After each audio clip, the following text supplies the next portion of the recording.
बिस्मिल्लाहिर्रहमानिर्रहीम यकनाबदु यकनस्तईन। तो गाइस अभी मैं फेमरल आर्टरी का बिल्कुल सुपरफिशियल सा रिव्यू दूंगा जो जिन्होंने पहली दफ़ा देख रही है ना उनके लिए, ताकि आसान हो जाए। देखें, हार्ट के जो है ना वो वेंट्रिकल से जनाब आता है ascending iota, arch of iota हो गया, फिर डिसेंडिंग अयोटा, अगर डिसेंडिंग अयोटा फिर दो में डिवाइड होता है, राइट एंड लेफ़्ट कॉमन एलिक। ये लेफ़्ट कॉमन एलिक होगा, ये राइट कॉमन एलिक हो गया। फिर जो है ना ये मैं इसके लिख देता हूँ कॉमन इलिक।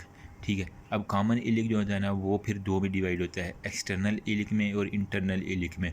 तो जो एक्सटर्नल इलिक है ना, एक्सटर्नल इलिक आर्टरी, ठीक है, यहाँ से जो है ना मिड इनग्वाइनल पॉइंट को जब ये क्रॉस करता है, इनग्वाइनल लिगामेंट होता है ना anterior superior iliac spine pubic crust तक आ रहा होता है।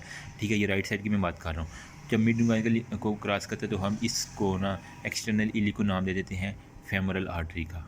ठीक है, अब ये सारी की सारी फेमरल आर्टरी बन गई है। अब ये फेमरल आर्टरी जो है ना कहाँ से गुजरेगी, मैंने आपको लास्ट वीडियो में बताया था फेमरल ट्रायंगल। ठीक है, फेमरल ट्रायंगल डिस्कस की थी, उसके अंदर फेमरल नर्व थी, फिर आर्टरी थी और फिर वेन थी। नार्व्स का मैंने निमोनिक बताया था, नर्व थी, आर्टरी थी, फिर वेन थी। ठीक है, तो वहीं से फेमरल ट्रायंगल से गुजर के फिर मीडियल साइड पे जो होता है ना एडक्टर मैग्नस होता है, वहाँ पे एक होता है होल जिसे हम कहते हैं एडक्टर, जो होता है ना वो यार एडक्टर केनाल, सॉरी। ठीक है, एडक्टर मैग्नस के अंदर जो एक होल होता है जिसे हम कहते हैं एडक्टर केनाल, बिल्कुल मीडियल साइड पे होता है। वहाँ से ये फिर फेमरल आर्टरी गुजरती है और बैक ऑफ दी जो है ना नी जॉइंट पे जाती है, जो फिर बन जाती है पोप्लिटियल फोसा के अंदर जाके बन जाती है पोप्लिटियल आर्टरी। ठीक है, ये एक बिल्कुल शॉर्ट से मैं बता रहा हूँ, अभी इसकी ब्रांचेज नहीं बताई, इसका पूरे का पूरा कोर्स बनाता है। ये पोप्लिटियल आर्टरी फिर जो है ना बैक ऑफ थाई पे, ये बैक ऑफ लेग पे जाती है, फिर ये एंटीरियर टिबियल में, एंटीरियर ऑफ दी लेग आ जाती है, पोस्टीरियर टिबियल के अंदर आ जाती है। फिर नेक्स्ट रूट हम वो लेग फुट वाले में डिस्कस करेंगे। फ़िलहाल के लिए जो है ना फेमरल आर्टरी का कंसर्न यहाँ तक मैं बता रहा हूँ।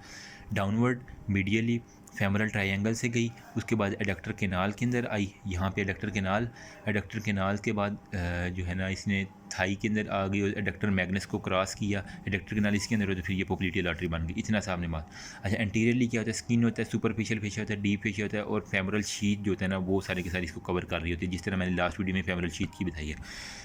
पोस्टीरियरली क्या होता है, सॉस मेजर हो गया, पेक्टिनियस हो गया, एडक्टर लॉन्गस हो गया, वही जो फेमरल ट्रायंगल का जो था ना पेक्टिनियस था, सॉस मेजर का टेंडन था और इलियाकस का, वही पोस्टीरियरली सारे का सारा आपने लिख देना है। इसके अलावा मीडियल जो होता है ना वो फेमरल वेन हो गया, क्योंकि एन ए वी था ना फेमरल आर्टरी के बिल्कुल मीडियल क्या होता है, वेन होता है, फेमरल वेन आपने लिख देना। और लेटरली जो होती है ना वो लेटरली आपने लिख देना जो होता है ना नर्व होता है, femoral branch of genito femoral nerve हो गया। बस इतनी सी बात है।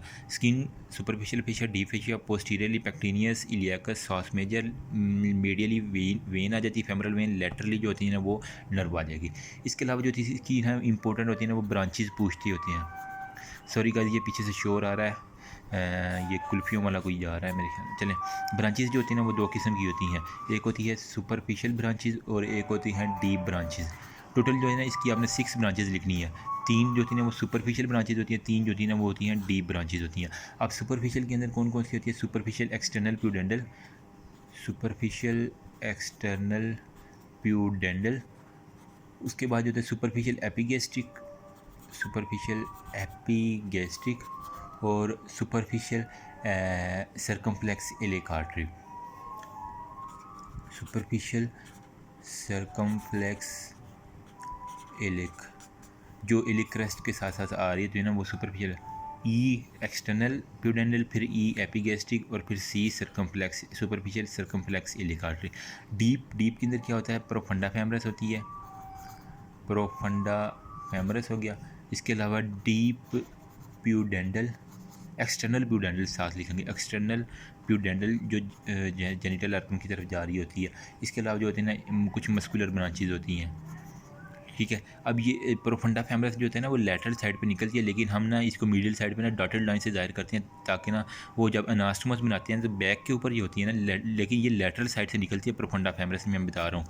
अगर हम इंटीरियरली दिखाएं तो फिर हम डॉटेड लाइन से ना यहाँ यूँ करके दिखा देते हैं ताकि समझ आ जाए, और अनास्टोमस बनाते हैं, फिर यहाँ पे ट्रोकेंटर हो गया, क्रूशिएट अनास्टोमस यहाँ पे बनाते हैं। और फिर इसके अलावा जो होते हैं ना इसकी फिर मज़ीद जो है ना वो ब्रांचेज निकलती हैं, परफोरेटिंग ब्रांचेज, 4 परफोरेटिंग ब्रांचेज होती है। फिर नीचे से जो है ना वो मस्कुलर ब्रांच आती है, वो इसके साथ पर अनास्टोमोस करती है। ये अनास्टोमोस ऑफ स्केपुलम, ये ये एनास्मोस ऑन दी थाई पे मैं ऑलरेडी वीडियो बना चुका हूँ, वो आप देख सकते हैं। इंशाल्लाह मैं फिर और इसके क्लियर बना दूँगा। 3 superficial 3 deep. Superficial external प्यूडेंटल, external जो इलिक थी, और इसके अलावा सुपरफिशियल एपिगैस्ट्रिक थी।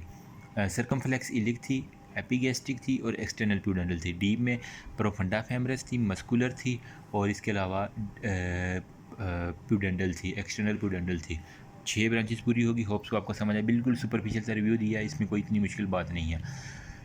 प्रोफंडा फेमरस का भी मैंने बता दिया है कि लैटरल साइड से निकलती है। फेमरल आर्टरी के लिए लार्जेस्ट ब्रांच है फेमरल आर्टरी है। इसके जो है ना वो 3 कंपार्टमेंट को ये थाई की सप्लाई करती है, और इसके अलावा एडक्टर लॉन्गस तक ये जाती है। और ये आपने खुद पढ़ लेना, इसकी जो ब्रांचेज होती हैं ना वो परफोरेटिंग ब्रांचेज देती हैं, और फिर एंड पे ये एनास्मोस कर लेती है, ये मस्कुलर ब्रांच के साथ ना एनास्मोस कर लेती है। इजी सा कंसेप्ट है, इसके अंदर कोई मुश्किल नहीं है। आप एक दफ़ा पढ़ेंगे तो आपको समझ आ जाएगी। Thank you so much. If you have any query you can ask me. Thank you so much. और हाँ, इसके बाद जो है ना फेमरल वेन, फेमरल वेन का भी मैं यहीं पे बता देता हूँ। ये जो होते हैं ना, जिस तरह एक्सटर्नल इलिक आर्टरी थी ना, इसी तरह जो है ना ये रूट को सारे का सारे रिवर्स कर देना। यहाँ से पोप्लिटियल वेन, एडक्टल जो होता है ना हाइटस से लेगा तो फेमरल वेन, फेमरल वेन जो होते हैं ना वो external iliac vein, external iliac से common iliac vein, common iliac vein से अब क्योंकि ये वेन है तो ये इन्फीरियर वेना केवा में जाएगी, और इन्फीरियर वेना केवा से फिर ये राइट एट्रियम में जाएगी। बस आपने यही कोर्स आपने याद करना है। क्योंकि नीचे से जो है ना वो फुट के ऊपर जो है ना ग्रेट सेफनेस वेन होती है और स्मॉल सेफनेस वेन होती है। ग्रेट सेफनेस वेन जो है ना वो ऊपर जाती है, स्मॉल सेफनेस वेन फिर जो पोप्लिटियल के साथ आ जाती है, ठीक है। फिर एंटीरियर टिबियल आती है, पोस्टीरियर टिबियल आती है, फिर कुछ परफोरेटिंग यहाँ पे आ जाते हैं, ठीक है। ये रूट सारे का सारा ये हम नेक्स्ट वेन वाले टॉपिक में डिस्कस करेंगे। यहाँ पे सिर्फ सुपरफिशियल व्यू दे रहा हूँ। पोप्लिटियल वेन से, ठीक है, ये जाएगी lower end of the adductor canal and by becoming the external iliac when हो गया। सेफनेस वेन यहाँ एक्सटर्नल इलिक वेन यही थी ना जिसने एक्सटर्नल इलिक आ रही थी। Popliteal when femoral when, femoral when जो है ना वो external iliac vein, external iliac फिर कॉमन इलिक, कॉमन इलिक फिर ऊपर जाएगा वैसे ही जो है ना वो इन्फीरियर वेना के अंदर। होप्स को आपको समझ आ गई। If you have any query you can ask me. Thank you.